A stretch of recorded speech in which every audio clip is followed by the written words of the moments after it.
Hello, this is Russell Moore, and you're listening to The Russell Moore Show, brought to you by Christianity Today. Every week, we explore here conversations and questions from a Christian perspective to help you sort out how to live as a follower of Jesus in confusing times. And this week, we have a conversation to seek to do just that.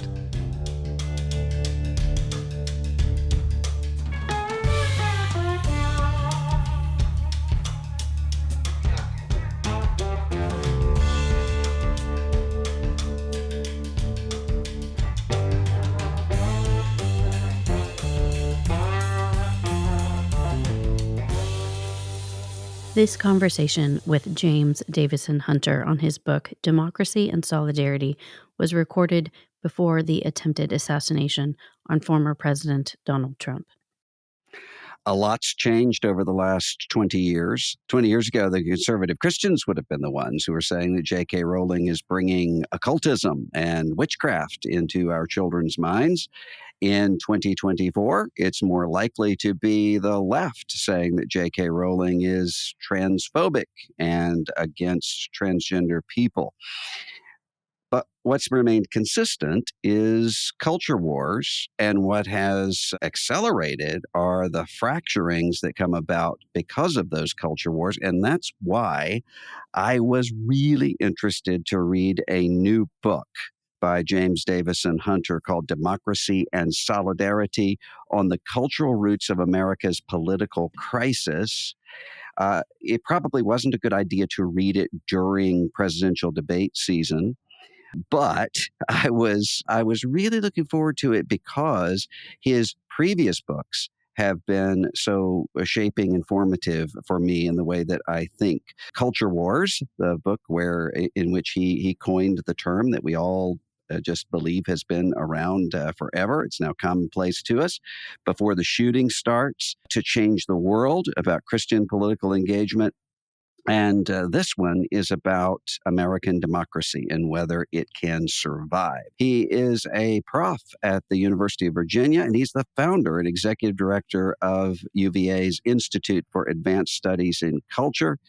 They put out an amazing journal every quarter or so called Hedgehog Review, and you should really check it out if you don't already. James Davison Hunter, thanks for being with us today. My pleasure, Russell. Thanks for having me.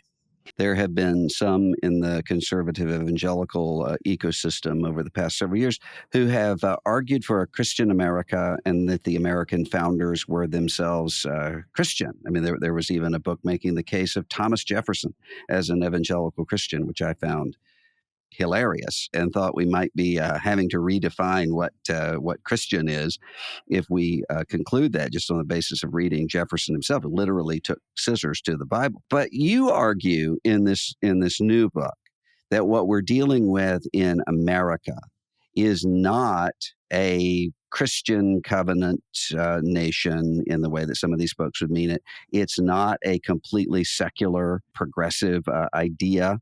It's a hybrid. That's right. Yeah. So the great democratic revolutions that swept Western Europe and North America in the 18th, 19th, and into the 20th century were all the offspring of an intellectual and cultural revolution called the Enlightenment. And all too often, and I think scholars make this mistake, not only lay people, but scholars themselves make the mistake in thinking that the Enlightenment was one thing. And it was mainly the thing that came out of France. Highly secular, anti-clerical, anti-religious at its core, when in fact the Enlightenment in England was very different from the Enlightenment in France. It was different still in Germany and different still in the United States. In the United States, or in America at that time, colonial America, it was a hybrid Enlightenment. It drew from multiple sources: classical republicanism, Lockean individualism, certainly a kind of secular deism for which Thomas Jefferson and Thomas Paine were exemplars.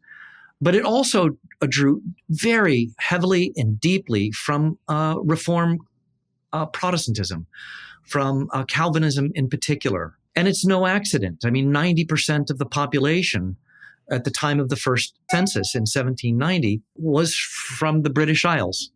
And they were often dissenters. It reflected that cultural lineage. And arguably, one of the most important Enlightenment figures of the colonial period was Jonathan Edwards himself. He was fully a man of his times and was engaging the ideas and ideals of his time, which means that he was dealing with the early modern thought revolution that was taking place. He was a man of the Enlightenment, though deeply, profoundly Christian in his convictions.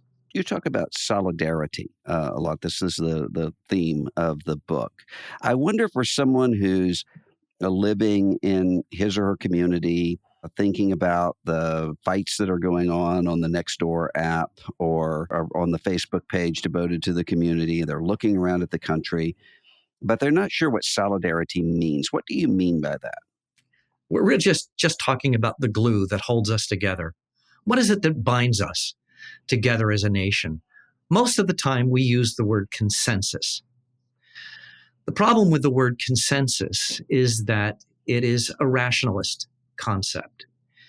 It's the idea that we can consciously and deliberately agree upon the laws, the principles, the ideals, the values that make our nation what it is. The fact of the matter is that consensus is a very hard thing to generate and to sustain. Most of what binds us together is not so much a fully elaborate or elaborated system of laws and thoughts and beliefs, say, in the Constitution.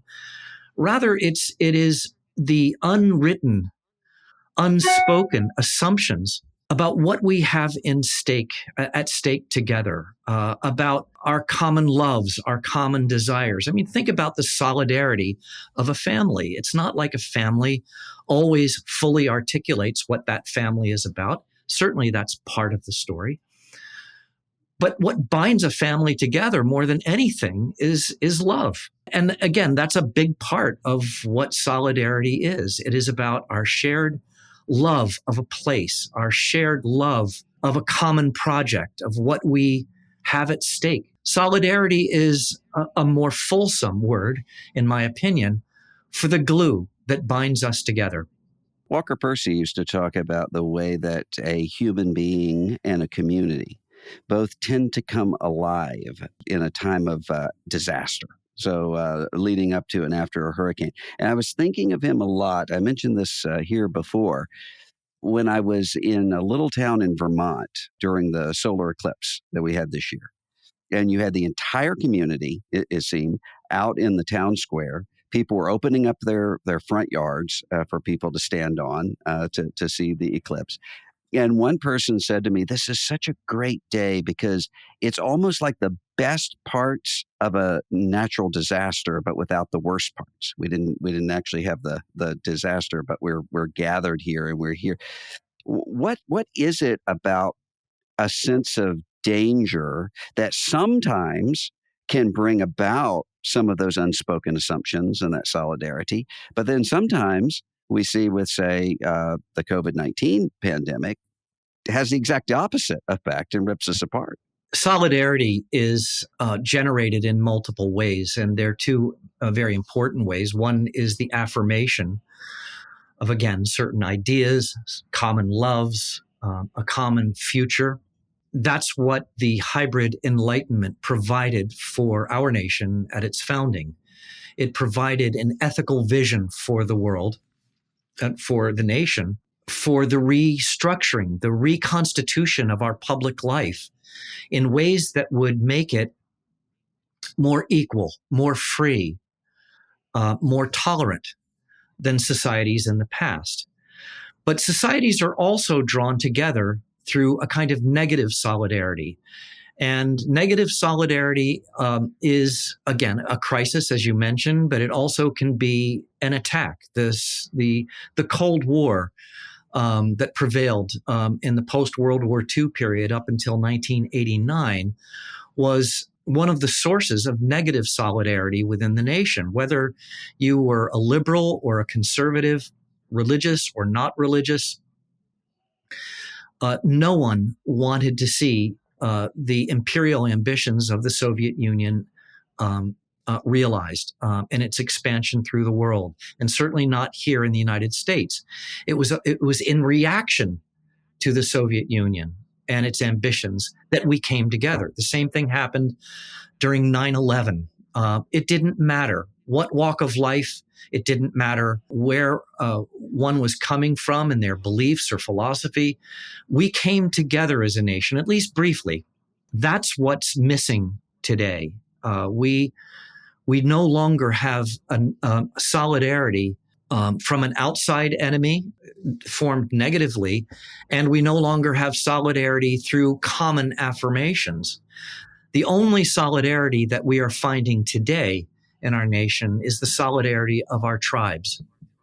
Why is it that people right now I'm thinking of, say, evangelical churches, they're willing to tolerate unbelievable differences theologically, and even in terms of religious practice, but not when it comes to partisan political identity? What is so different about that one aspect of life that would cause someone to be in an alliance, say, a prosperity gospel Pentecostal and a very straight-laced Presbyterian who would reject theologically everything that person has to say, but they're Republicans together, or vice versa on the other side? Why is partisan political identity so much greater right now than, say, religious identity is? This is not what many of your listeners want to hear, but historically and culturally, it is one of the indications of an internal secularization taking place within the faith community. When politics trumps theology, we are seeing politics sacralized, made sacred in ways that are more important than, more influential than the convictions of faith. So it's a measure of, in many cases, not all cases, but it is a measure of internal secularization. Is that because the theology and the practice, that these things were de-emphasized over time, or is it because political identity has become so much bigger? Well, it's probably both. We do now live in a moment in which our identities, our sense of purpose in life, our sense of our need for recognition, both sociologically and psychologically, are rooted in our politics. And we see this in the ways in which all identity groups that are claiming to be marginalized, victimized, are seeking the recognition, not just of others, but of the state itself. And so we are all clamoring. This is why most of the battles of the culture war are adjudicated through the law. It's through litigation. The first act is not an attempt to solve our problems as neighbors, but rather through litigation. Litigation is the language of the state, and it represents the coercive power of the state. The power of culture is the power to define reality. And the most important and powerful culture-defining institutions, technology, higher education, public education, entertainment, advertising, you name it. The most powerful culture-forming institutions are owned by progressives. They dominate that space. The only space that they don't dominate is local and some national politics. This is why Governor DeSantis, through the state legislature, has created, through a legislative act, a new college at the University of Florida. Universities are monocultures. They're owned by progressive sentiment and progressive ideology, and there's very little dissent. Those who are conservative basically keep their mouths shut. So because politics is about the only place where conservatives have influence, they use the power of politics to achieve their agenda. And because law, at the end of the day, can't do the work of culture. When you were writing Culture Wars in the early 1990s, coining that descriptor that every segment of not just American but world analysis uses now, would it have surprised you to sort of peer through time and see where we are now? Or have things happened that really have shocked you? I would say yes and no. First, a clarification. The term culture war is my translation of Otto von Bismarck's term, the Kulturkampf, which he employed in the 1870s at the time of German unification. And it was really interesting because German unification was all about uniting the Catholic South and the Protestant North. And education was a central part of that Kulturkampf, but at the same time, it was bloody. It resulted in violence. The reason is that culture is not just what we see. It's not just about the text. It's, again, about the context and the subtext. And most people who have read the book or who use the term think about culture wars as the politics of culture, the politics of cultural issues. But the culture war is not only that, it is also about the culture of politics. It is about the cultural system, the entire cosmology by which we understand the entire world and our politics not least. And so the early reaction from my colleagues in the social sciences and humanities, especially the social sciences, was that there is no culture war. It's a mopping up campaign. I was told that explicitly, and I regularly had to debate people who thought that the culture war was ephemeral. But that's because they were only thinking about it in terms of the politics of culture. Because I understood the culture war as also being about the culture of politics, I knew that the issues themselves would evolve, they would change. But the underlying cultural systems that animated people's worldviews were far more deeply entrenched, and that would not change. So I knew that it would evolve. I knew that it would be with us far beyond the decade that I wrote it in. I was not surprised in that sense. I was surprised about some of the evolution of the culture war and the intensity of how quickly the culture war would become destructive of our leading institutions. So, for example, in the wake of the 2008-2009 financial meltdown, the Great Recession, I did not anticipate the way in which the culture war, which until that point had been mainly a conflict within the white middle classes, became a class culture war. It was from that point on that progressive ideology, the Democratic Party, became the party of the privileged, the wealthy, the powerful. Whereas conservatism became not only culturally marginalized, but economically marginalized as well. And it was the working class, and again, I think, and the lower middle class who experienced the deprivations of the recession far more than the well-educated, professional, managerial, and technocratic class. So it added an edge to it. It added deeper resentments that someone like a Donald Trump understood and played to with almost insolent ease. He understood it, he heard it, and he played to it in ways that could mobilize those resentments into the transformation of the Republican Party. So as I always say, and others have observed this as well, if Donald Trump didn't exist, we would have to invent him. Trump was a symptom. Now, he is a causal figure himself, but he was a symptom of deeper movements within the culture that are still very much present with us.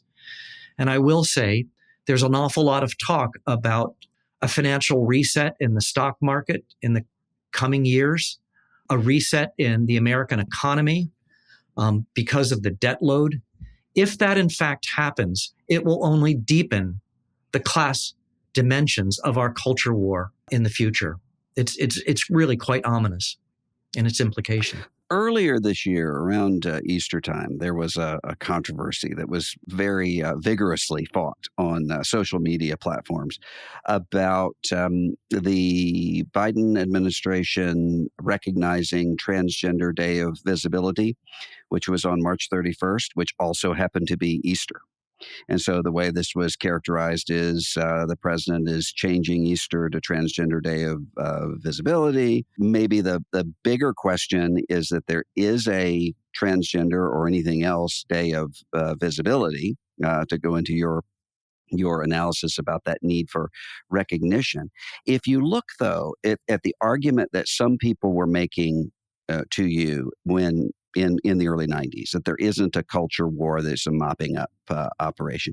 In some ways, you might say, well, their argument makes sense when you look at, for instance, homosexuality. The numbers of people who would have seen this as morally unacceptable in the 1990s, who are now perfectly okay with same-sex marriage, are these questions of gender, whether because I find that even among really progressive people, if they're being honest, they'll sometimes whisper, yeah, the gender stuff has just gotten crazy, the birthing people language and so forth.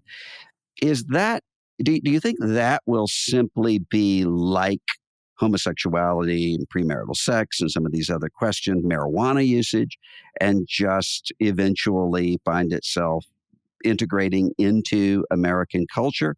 Or is this going to be an ongoing sort of battle between people? Well, these battles will rage for years to come. And again, insofar as conservatives have access to political power, it will be fought mainly through the kind of symbolic politics represented by Transgender Day and its validity or its invalidity and so on. If Trump wins, I'm quite sure that he will do a hat tip to his base by eliminating it or downplaying it, certainly. But the answer to your question is that it's in the long game, it's here to stay. If you want to know where a culture is going, watch its elites.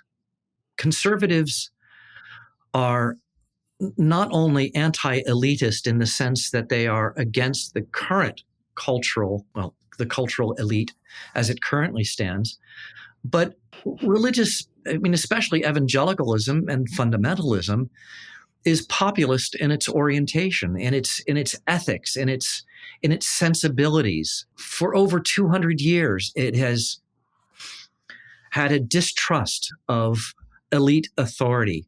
If there were a fourth great awakening, a third or fourth great awakening, depending on how you count it, today, it wouldn't change the direction of the culture right now. Really? It would not. No, because unless it included the leadership of our leading culture-forming institutions, and those leaders were deeply formed into the traditions of historic Christianity, simply saying, I believe is not enough. It is about formation. Russell, I talk about culture as both weather and climate, and they're obviously related to each other. Most of us are just watching the weather. Part of what I'm keen to do and keen to understand is less about the weather, but more about the climatological changes taking place in our culture. And it is predictive of the weather going forward, not in any precise way. But when you ask me about the transgender movement, about the values, about our increasing acceptance, climatologically, there's no question that our political culture, and I would say even our religious culture, is becoming more tolerant. You mention in the book the examples of the Scopes trial and prohibition, both of which conservative Christians won. Yep. And ultimately, long-term, lost. Right. What lessons should we learn from that now? Well, I mentioned it earlier. I think we in America generally, I think conservatives not least, hope and expect law to do the work of culture. One of the examples I give in the book is the case of slavery. We fought a 30-year culture war that led to the Civil War.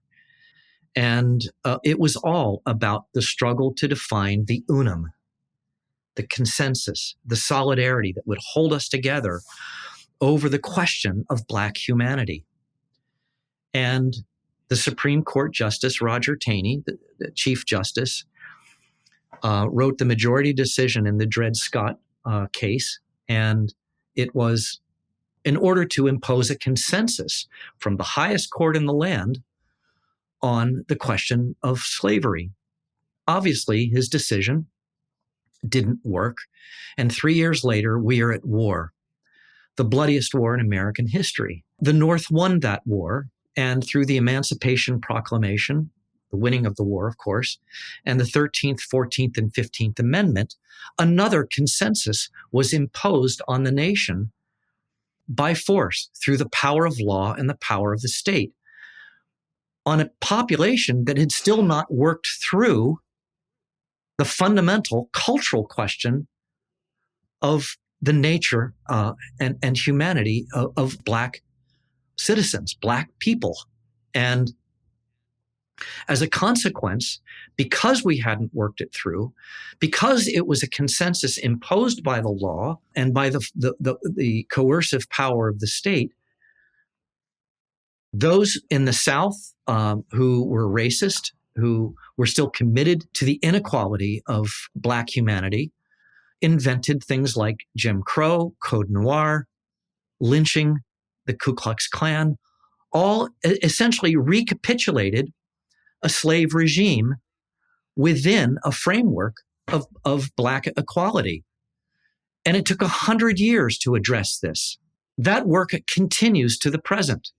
It's not over, which is why, of course, we are now seeing critical race theory and so on. But the issue is law does not solve the problems of culture. This is why Roe versus Wade became such a powerful incendiary issue in the culture war. It was simply defining the unborn child as less than human. It was imposed by law in 1973 by Roe versus Wade, and on a population that had not worked this thing through.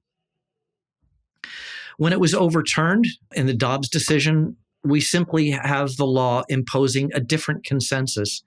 And as conservatives looked for workarounds after Roe v. Wade, progressives are now looking for workarounds to Dobbs. And we're no more close to an agreement or solidarity on that issue than we were in 1973. Conservatives considered it a great victory, but the real victory is a cultural victory. It's not a legal victory.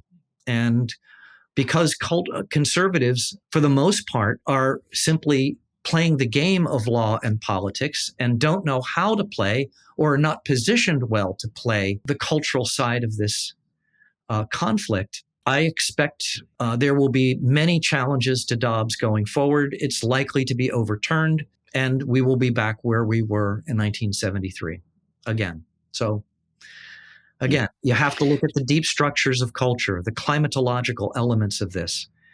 And law does some work. People talk about it being a teacher, but it's a bad teacher. And it only really works when a broader cultural consensus has formed underneath a new legal consensus. That's the only time it really works. You argue in the book that we're going to need more poets than power brokers in the years to come to get to actual cultural change.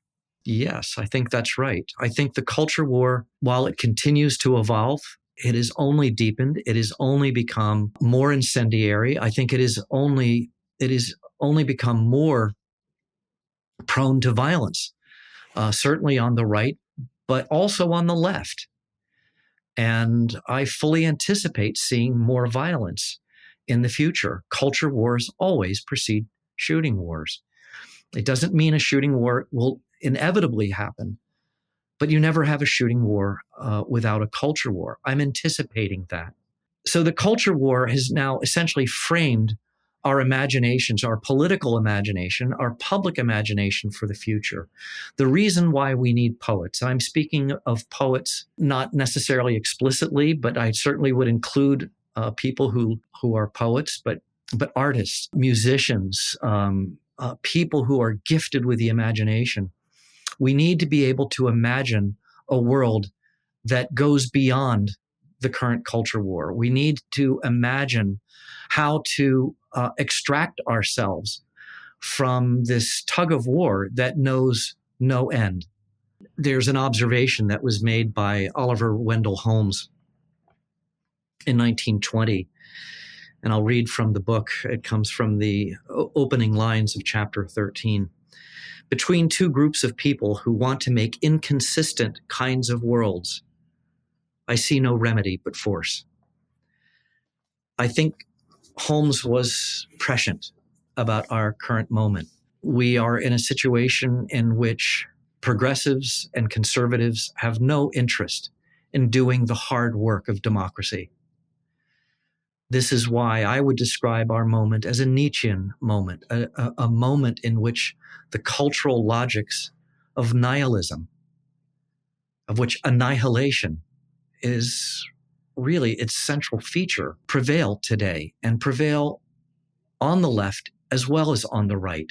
So we need poets, people who are gifted with, and especially with leaders who are gifted with imagination, to think of ways in which we can find common ground, find ways of working together, find ways of finding places of solidarity. I mentioned in an earlier book the story of a young girl who had come into an abortion clinic in St. Louis. It was the Planned Parenthood clinic that was featured in one of the Supreme Court cases, the Casey decision, I believe.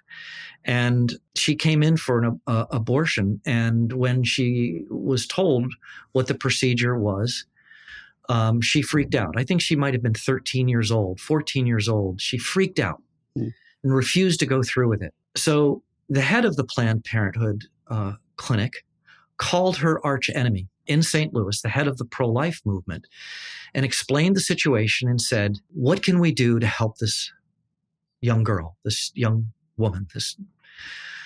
And they didn't give up their principles. They didn't give up their passionately held beliefs and convictions. What they did is to use the moral energy of their positions to come alongside an actual human being to help her through this crisis. That's what they did. This is what the Catholic theologians in the past have called casuistry. It's a kind of moral argument from the case. And in this case, the case is a human being. And the cases of, the brokenness of our world, the brokenness of drug addiction, of immigration, of confusion that surrounds sexuality, the brokenness of our world always manifests itself around real human beings. These are the cases. And it seems to me that we need to reconceive our ethics in ways that, in a way, draw from our highest ideals and our purest principles, but apply them to actual human beings.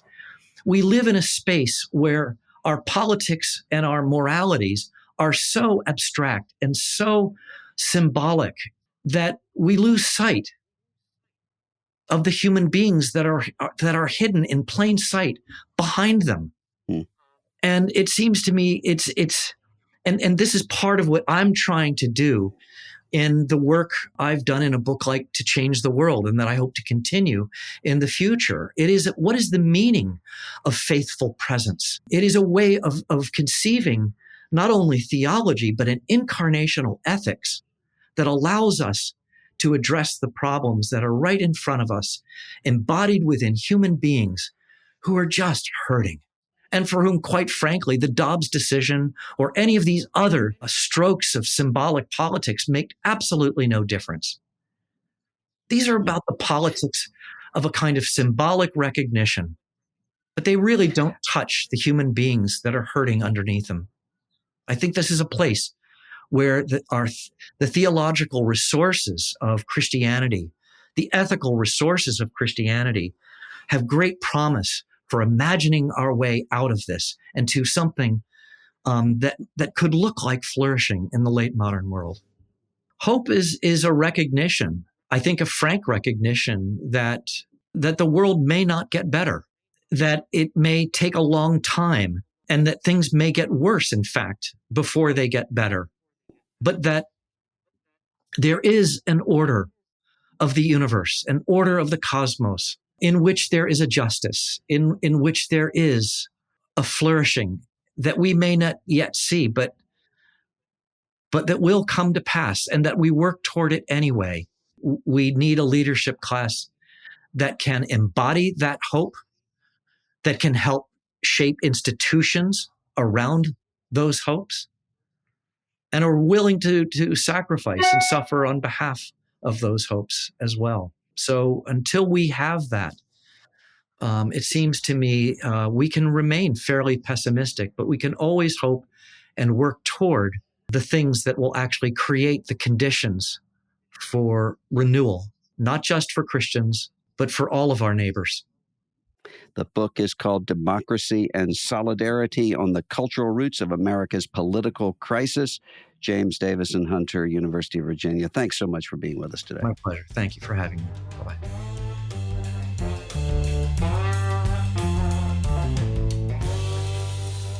The whole time I was talking to James Davison Hunter, I had in the back of my mind a conversation that happened in the New York Times between David Brooks and Steve Bannon, the political strategist.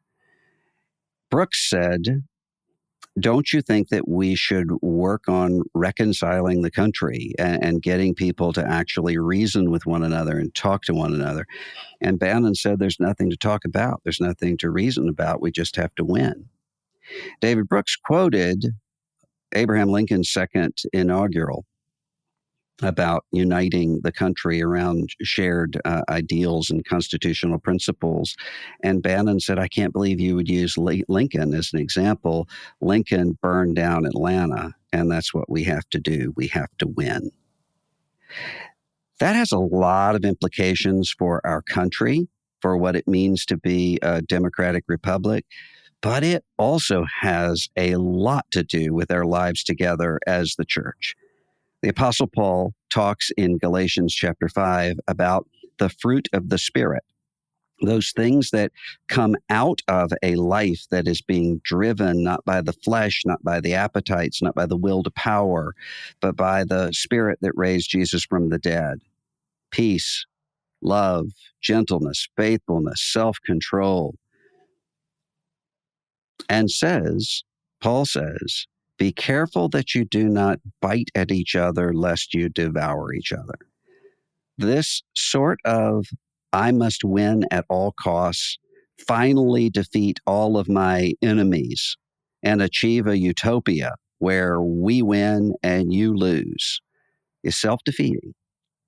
And it ultimately leads to the very sort of destruction coming back on oneself. That's not the way of Christ. Way of Christ is better. Way of the Spirit is better. We have a lot to contend for to maintain a democracy. We have even more to strive toward as we seek the kingdom. We'll see you next week.